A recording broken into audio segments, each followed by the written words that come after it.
Од оваа година во Средното општинско училиште Колен Ехтенин во Штип се воведува 4-годишно образование за угостителско-туристичка струка и нов профил – угостителски техничар.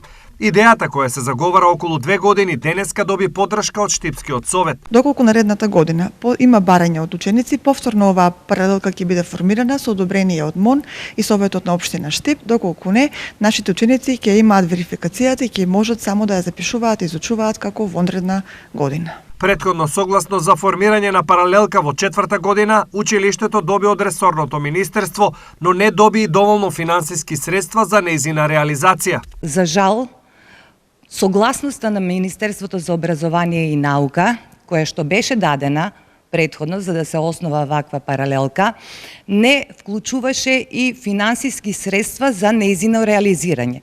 Така да, истата програма оваа година училиштето Колен Ехтенин ќе ја реализира на некој начин со волонтерски напор на сите наставници, особено оние кои што реализираат настава во таа паралелка. Профилот угостителски техничар и 4-годишното образование во угостителско-туристичката струка се воведува на барање на учениците, кои на овој начин можат да го продолжат своето образование на некоја од високообразовните институции, нешто што претходно не беше можно.